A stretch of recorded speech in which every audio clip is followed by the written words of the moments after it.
TV Câmara Natal, canal 37.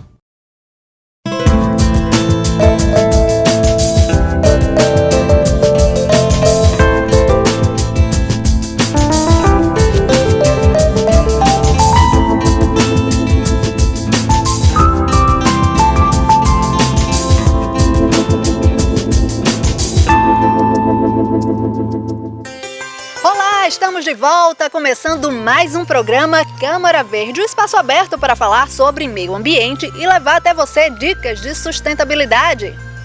Essa unidade de conservação ambiental é a casa de muitas espécies da fauna natalense. Aqui é possível encontrarmos o lagartinho do folhiço, que foi descoberto em 1988 pela professora da UFRN, Elisa Freire. O lagartinho do folhiço é o segundo menor do mundo e o menor da América do Sul, medindo até 3 centímetros. As folhas secas das árvores são a casa do lagarto, as de alvenaria a nossa casa, certo? Nem sempre, tem gente que não tem onde morar e tem gente morando até em casas de garrafa PET, você sabia? Confira agora na matéria de Amanda Fernandes.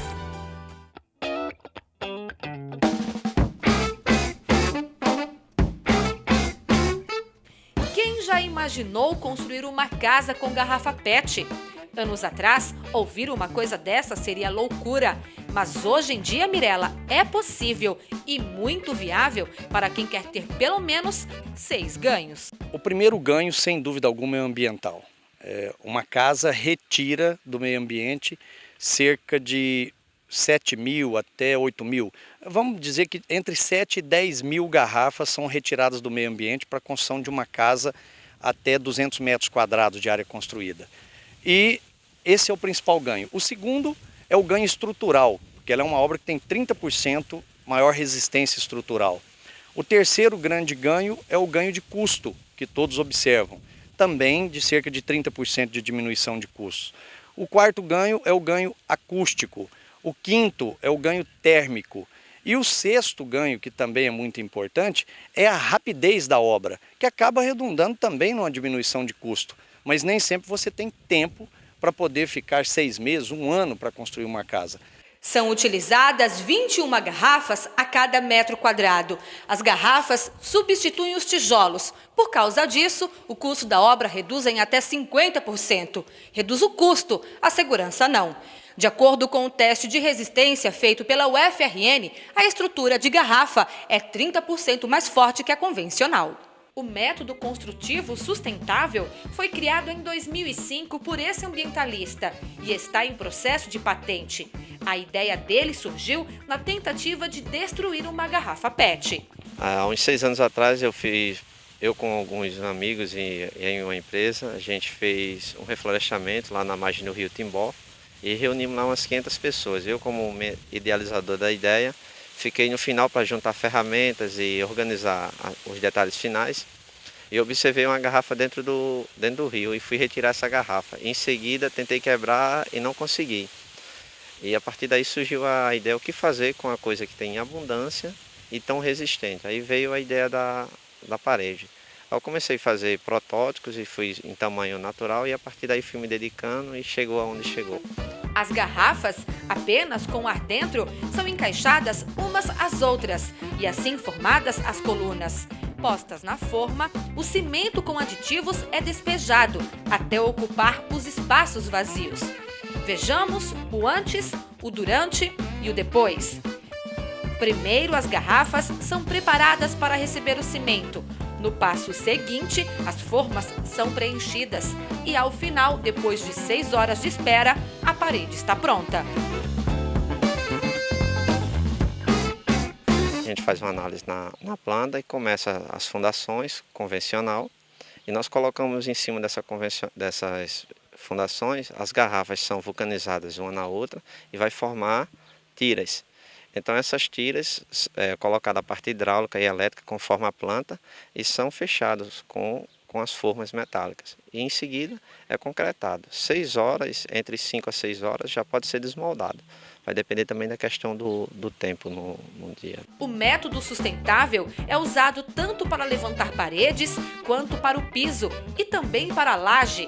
e assim podem ser construídos prédios de vários andares, inclusive fazendo uma fusão com o método convencional. Aqui mesmo nós vamos ter esse exemplo de uma casa feita parte com o método convencional de construção e a maior parte dela, 80%, feito com o sistema de construção das garrafas PET do Sr. Antônio Duarte. Em razão da forma ser lisa, a parede, quando seca, pode receber o acabamento sem que haja necessidade de usar massa. A textura pode ser aplicada diretamente, como na parede dessa casa. E a textura, vale salientar, Mirella, também foi feita reaproveitando garrafa PET. É uma textura ecológica feita com resíduos plásticos e é colocada no argamassa, então você tem um impermeabilizante na parede, um reboco e ao mesmo tempo um efeito rústico na parede com uma redução de custo bem significativa comparado com as que tem hoje no mercado. Agora a gente observa que a garrafa ela passa por um processo antes, né? Sim, tem que passar. São grãos, quem dá o risco na textura é o grão plástico, né? Então, depois desse processo, misturado com argamassa, pode ser aplicado em qualquer parede e o efeito é igual à textura convencional.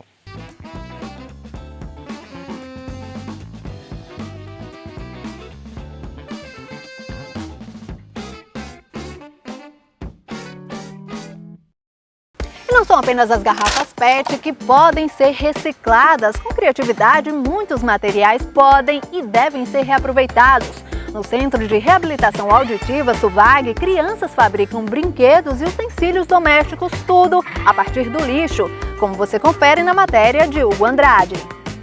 Eles tratam a rotina diária como diversão e aos poucos o que antes era rejeitado vai ganhando uma cara nova. Os responsáveis pelas transformações são essas crianças, atendidas pelo Centro de Reabilitação Auditiva SUVAG, que aliam educação, arte e sustentabilidade. Nesse ateliê, da cadeira ao teto, tudo é reaproveitado. Eu disse, vamos fazer uma oficina de criatividade só com material reutilizado.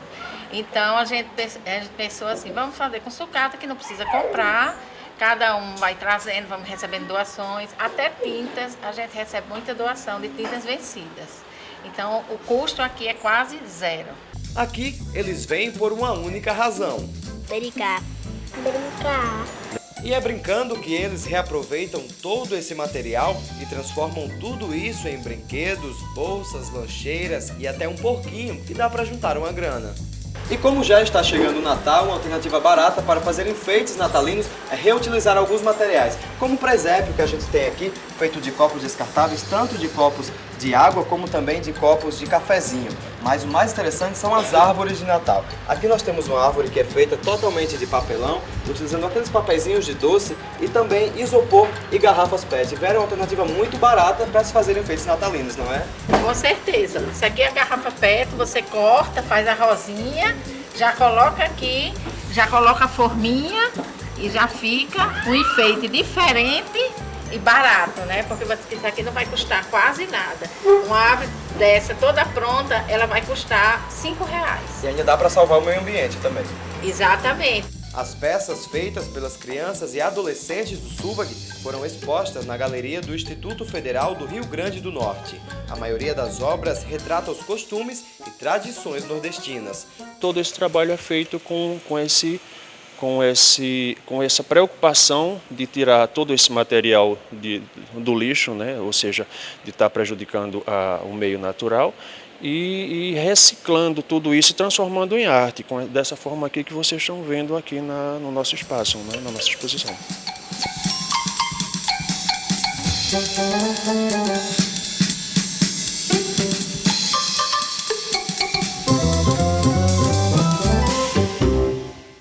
Você também recicla seu lixo?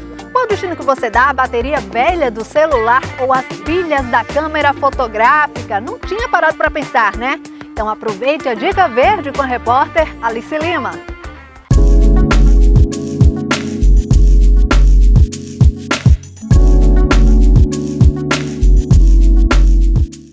Com certeza você já ouviu falar sobre a forma correta de descartar o lixo. Mas e quantos eletrônicos? Será que você sabe o que deve fazer quando eles não servirem mais? Na coleta seletiva também tem um lugar ideal para eles. Muita Muita gente não sabe, mas existe uma lei que obriga as lojas que vendem aparelhos eletrônicos e baterias a recolher o material quando forem considerados lixo. Não importa se uma bateria, por exemplo, está estragada ou não. Se quiser jogar fora, você tem que levar de volta à loja onde foi comprada. Os estabelecimentos, então, ficam encarregados da reutilização, reciclagem ou descarte apropriado. E se você encontrar algum lugar que se recuse a receber suas baterias, pode reclamar, é o direito seu. Uma boa ideia é trocar as pilhas e baterias comuns pelas recarregáveis, que por não serem descartáveis gastam menos energia e liberam menos poluição ao ar. E para quem ainda não se convenceu, sabe o que pode acontecer quando alguém joga bateria no lixo? Quando são abandonadas nos lixões, as baterias enferrujam e vazam. As substâncias liberadas são absorvidas pelo solo e podem chegar a rios próximos, se espalhando pela água. As pessoas que tiverem contato com esta água serão contaminadas. O tempo de decomposição dos metais usados em pilhas e baterias é infinito. Então fica aqui a dica, na hora de jogar fora carregadores, bateria ou pilhas, procure uma loja de aparelhos eletrônicos. Alice Lima para o Câmara Verde. E no próximo bloco você vai conhecer um evento todo sustentável realizado aqui em Natal. Em 2 minutinhos a gente está de volta, não saia daí.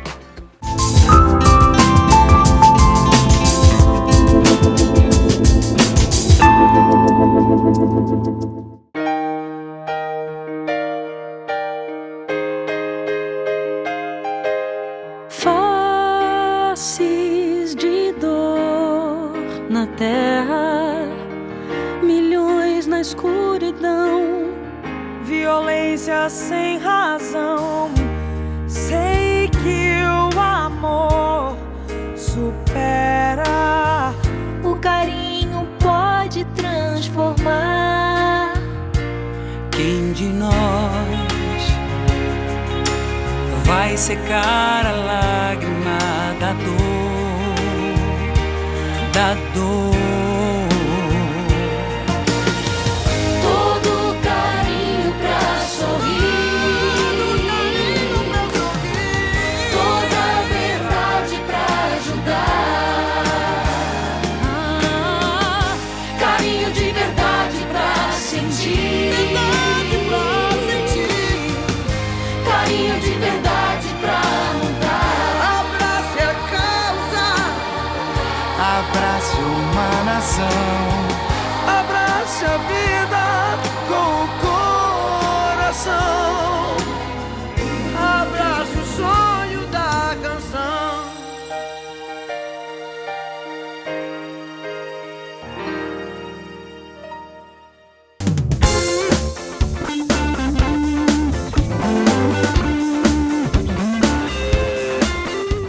Habitue-se a juntar uma grande quantidade de roupas para passá-las de uma só vez, de preferência durante o dia. Um ferro elétrico é responsável, em média, por 5 a 7% do consumo residencial.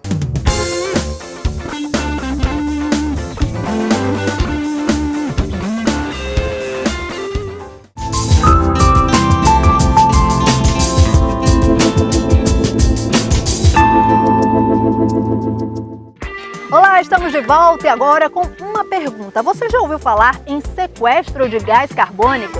Para minimizar os impactos do CO2 no meio ambiente, os organizadores do 21º Congresso Internacional de Engenharia Mecânica, o COB em 2011, que foi realizado entre os dias 24 e 28 de outubro aqui em Natal, plantaram 300 mudas que vão sequestrar o gás carbônico produzido durante o evento, que é responsável pelo efeito estufa. Confira na matéria de Túlio Duarte. Eles participaram de oficinas, palestras, mesas redondas. Congressistas de diversas localidades do mundo estiveram em Natal neste mês de outubro para discutir temas relacionados à engenharia mecânica sustentável. Uma boa oportunidade para se perguntar: quais os impactos ambientais de um evento científico como esse? Para responder a essa questão, os organizadores do evento contrataram a Ecocim Soluções Ambientais, empresa júnior do curso de Ecologia da UFRN. Segundo a Ecocim, o 21º Congresso Internacional de Engenharia Mecânica foi responsável pela emissão de quase 44 toneladas de gás carbônico. Mas O que foi levado em conta na hora deste cálculo? O cálculo é feito levando em consideração principalmente o consumo de energia, como por exemplo, quantidade de ar-condicionados, equipamentos de ar-condicionados que são utilizados durante o evento, quantidade de lâmpadas, a potência desses equipamentos, outros equipamentos que são utilizados. Então, todo o gasto de energia associado aos equipamentos são contabilizados. Leva-se em conta também a quantidade de água utilizada, o transporte de pessoas. Então, enfim, todos os processos que podem gastar energia são contabilizados e aí existem fórmulas de cálculo que nos traduzem, então, quanto de carbono, ou seja, quantidade em toneladas de CO2, gás carbônico, emitido durante a realização do evento. Para compensar esse impacto no meio ambiente, será necessário o plantio de quase 300 árvores. E para adiantar o serviço, algumas mudas nativas já foram plantadas no local de realização do evento, o Centro de Convenções de Natal. A importância prática para os alunos de ecologia, através da empresa Júnior Ecocim, a gente consegue ter uma prática que a gente não teria antes de sair do curso de graduação. E a outra importância é mostrar que as pessoas que meio ambiente não está distante da vida deles. No congresso que todo mundo participa, um dia ou outro, a gente pode fazer um evento sustentável, com neutralização de carbono.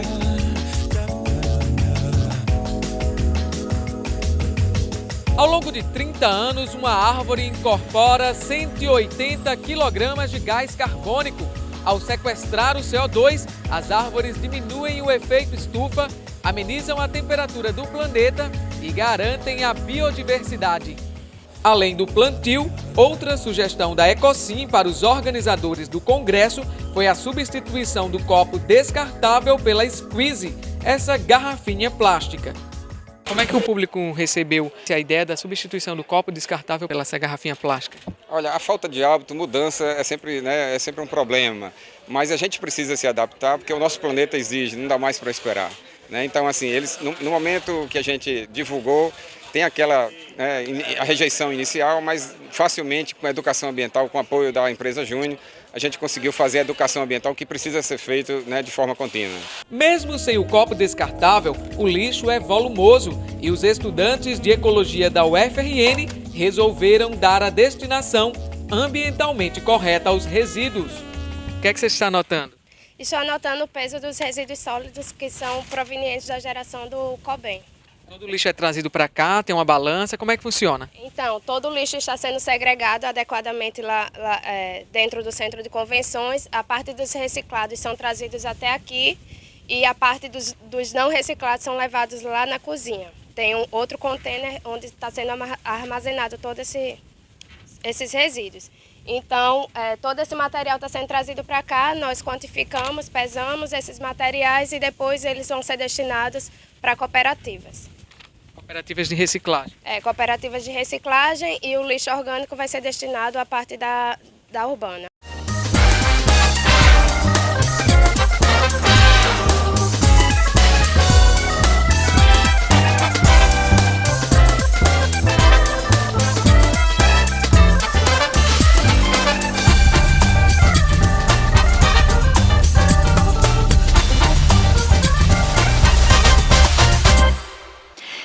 No Congresso de Engenharia Mecânica Sustentável, nós trouxemos o professor Danilo Nagem, que é professor de Engenharia Biomédica, que também participou da programação do evento. Professor, quando a gente fala em engenharia mecânica, a gente pensa muito na questão de equipamentos, motores. Como é que surgiu essa ideia de fazer um congresso voltado para a engenharia ligada também ao meio ambiente? Bem, engenharia está ligada à tecnologia e foi pensado que, estando em Natal, cidade turística, que tem uma capacidade muito grande de turismo devido à natureza, nós pensamos como ligar a tecnologia à natureza, ao meio ambiente. Então a ideia de um congresso verde, um congresso que desse um mínimo de impacto ao meio ambiente. E nós, como engenheiros, pensamos o que é que nós poderíamos fazer nessa área. Na engenharia mecânica, nós temos diversas áreas. O congresso foi para 1.400 pessoas, onde tivemos 1.300 trabalhos apresentados, e o objetivo, focando na engenharia verde, foi pensado em como reutilizar todo o material utilizado na divulgação do congresso, foi pensado em como não gerar produtos pelo congresso. Então foi minimizado o uso de corpos descartáveis. A questão de pôster, seriam 1.300 pôsteres impressos para o Congresso, e nós reduzimos isso com um sistema de pôster digital, então não foram gastos 1.300 pôsteres. Então toda essa parte inicial foi pensada em minimizar os custos para o meio ambiente. E obviamente foram discutidos diversos temas de engenharia mecânica, que está ligado obviamente com diversas engenharias, e também a engenharia verde, como tivemos palestras sobre o carro elétrico, sobre biocombustíveis e outras tecnologias nessa área. É o que eu ia perguntar, né? No caso, o meio ambiente foi o tema central do Congresso, mas foram apresentados diversos trabalhos. Em relação, né, à sustentabilidade, o que é que foi falado, o que é que foi debatido? Ora, foram debatidos, tivemos 32 palestras com professores do exterior e professores do Brasil. E dessas palestras tivemos o foco em 3 palestras principais, onde o foco foi a engenharia e o meio ambiente, onde nós trabalhamos com biocombustíveis, trabalhamos com carro elétrico. Então esses 2 assuntos ficaram muito em foco, pois são áreas em que o engenheiro mecânico mais trabalha e atua, assim como outras formas de energia, como a energia eólica. Então, esses assuntos foram muito discutidos dentro da área da engenharia verde, que a gente chama, além, é claro, das diversas outras áreas da engenharia mecânica. O que é que a gente tem de novidade aí na área? O senhor falou da questão do carro elétrico, né, que foi debatido. Ele já existe na Europa, nos Estados Unidos, ainda não chegou aqui no Brasil. Quando é que, né, essas tecnologias vão poder chegar no cotidiano das pessoas? A gente espera que isso chegue o mais rápido possível. Só que ainda está sendo debatido, porque mesmo já tendo um pouco de carro elétrico na Europa, nos Estados Unidos, ainda não é uma tecnologia que está completamente desenvolvida, não está completamente liberada. São mais caros ainda, tem alguns pequenos problemas. Um grande problema que se tem é com o abastecimento. Se você só vai abastecer isso em casa, você precisa de uma tomada especial, de um sistema de energia especial para abastecer esse carro. E que impacto que isso vai trazer para a rede elétrica do Brasil? Se hoje na nossa cadeia produtiva a gente já não consegue manter a geração de energia, imaginem todos os carros utilizando a rede elétrica. Será que vai dar conta? Então, não só o problema da tecnologia para o carro, mas a tecnologia da distribuição de energia dentro do Brasil é um problema que foi abordado nesse tema. Além, é claro, de biocombustíveis, que são outros substitutos para a gasolina, né, que também são combustíveis verdes, hoje assim chamados. Ok, professor Danilo Nágio, obrigada pela vinda aqui ao nosso programa, né, essa questão do meio ambiente muito importante. É bom que, né, esses congressos são importantes justamente para a adaptação, né, para a discussão do que é preciso mudar ainda para que isso se torne realidade, né, na vida das pessoas. Com certeza, o congresso foi muito bom para a gente como engenheiro e para o UFRN, para Natal, porque foi a primeira vez que um congresso desse porte de engenharia mecânica foi realizado na nossa cidade. Então mostra o potencial da nossa universidade, da nossa tecnologia e do que tem sido feito aqui para melhorar a vida e a tecnologia que está sendo implantada. Ok, professor, obrigada mais uma vez. Bom, é isso, a gente finaliza essa 3ª edição do programa Câmara Verde. Se você tem alguma ideia de matéria, sugestão de entrevista, mande um e-mail para tvcamaranatal@yahoo.com.br. Até mais!